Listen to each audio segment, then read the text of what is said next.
নমস্কার বন্ধুরা, কলি কিচেন উইথ ভিলেজপুর আপনাদের সবাইকে স্বাগত জানিয়ে আজকে আরো একটি রেসিপি নিয়ে চলে এসেছি। আর আজকে ভিন্ন স্বাদে পটল ভাজি করে দেখাবো। একদম সহজভাবে পটল ভাজি করব। প্লিজ বন্ধুরা আপনারা অবশ্যই পুরো ভিডিওটি দেখবেন, আশা করি ভালো লাগবে। দেখুন বন্ধুরা, আমি পটল নিয়েছি এখানে 5টি। পটলগুলো আমি ভালো করে ধুয়ে নিয়ে চলে এসেছি। এখন খোসাটা ছাড়িয়ে নিব। এখন আমি পটলের খোসা ছাড়িয়ে নিব।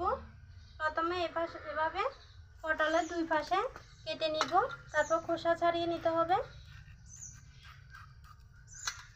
একদম সম্পূর্ণ খোসা ছাড়াবো না, একটু একটু করে খোসা আমি রেখে দিব, তাহলে পটলটা সহজে নরম হবে না।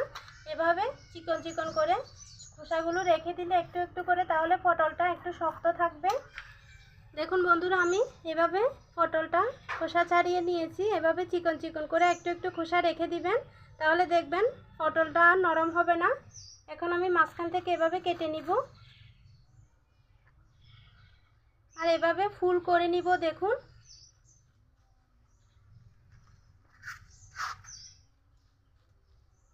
এই কাজটা চাইলে আপনারা ছুরি দিয়েও করতে পারেন, আমি বটি দিয়ে করে দেখাচ্ছি। এভাবে সরু সরু করে কেটে নেবেন, খুব সুন্দর একটা ফুলের ডিজাইন হবে। দেখুন বন্ধুরা, এইভাবে কেটে নিতে হবে পটলটা। এই দেখুন কি সুন্দর ফুলের মতো হয়েছে। আরো একটি পটল আমি খোসা ছাড়িয়ে নিব।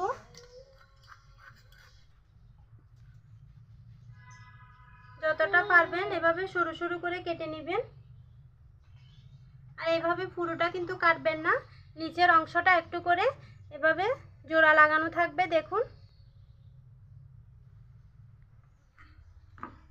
এভাবে আমি সবগুলো পটলকে কেটে নিব। দেখুন বন্ধুরা, আমি সবগুলো পটলকে এভাবে কেটে নিয়েছি।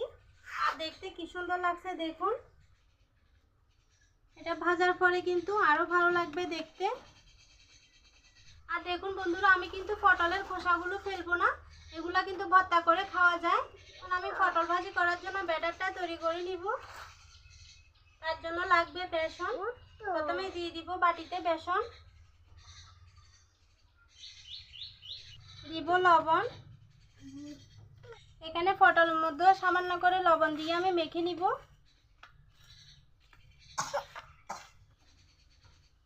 খুব সাবধানে এভাবে একটি একটি পটল হাতে নিয়ে মেখে নিতে হবে লবণ।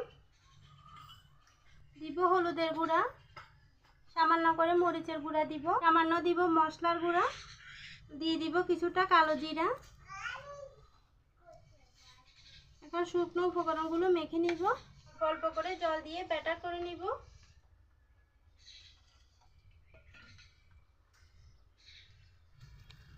খুব ভালো করে ফেটিয়ে নিতে হবে।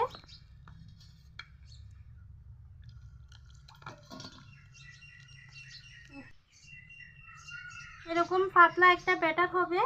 দেখুন আমার ব্যাটারটা একদম রেডি।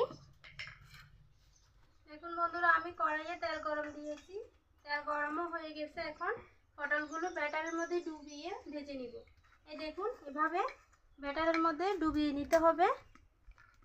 অবশ্যই কিন্তু ব্যাটারটা পাতলা করতে হবে, না হলে এই পটলগুলো ভাজার পরে একদম চপের মতো হয়ে যাবে।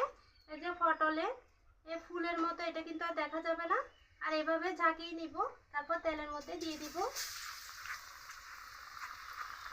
আরও একটা দিয়ে দেখাবো। এই দেখুন এভাবে উল্টে পাল্টে তুলে এভাবে ব্যাটারটা ঝাঁকিয়ে নেবেন।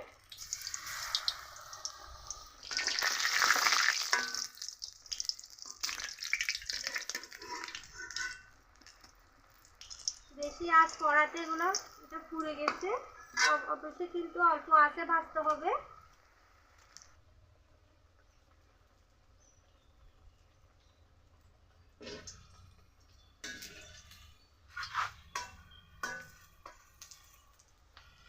হালকা আঁচ দিয়ে সময় ধরে ভেজে নিতে হবে, না হলে পটল ভালো করে ভাজা হবে না, শক্ত থেকে যাবে। আমার পটলগুলো ভাজা হয়ে গেছে, এখন তেল থেকে তুলে নিব। এভাবে আমি সবগুলো পটল ভেজে নিব।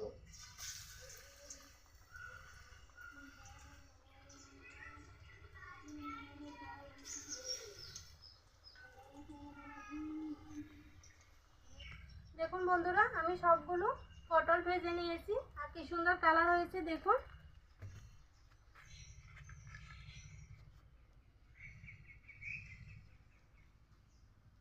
এটা কিন্তু খুব ভালোভাবে সেদ্ধ হয়ে গেছে।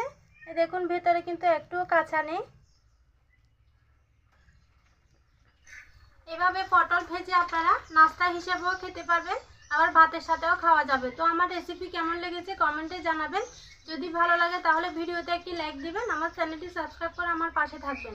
আজকে এ পর্যন্ত। সবাই ভালো থাকবেন, সুস্থ থাকবেন আর সাবধানে থাকবেন। দেখা হবে অন্যদিন নতুন কোনো রেসিপি নিয়ে।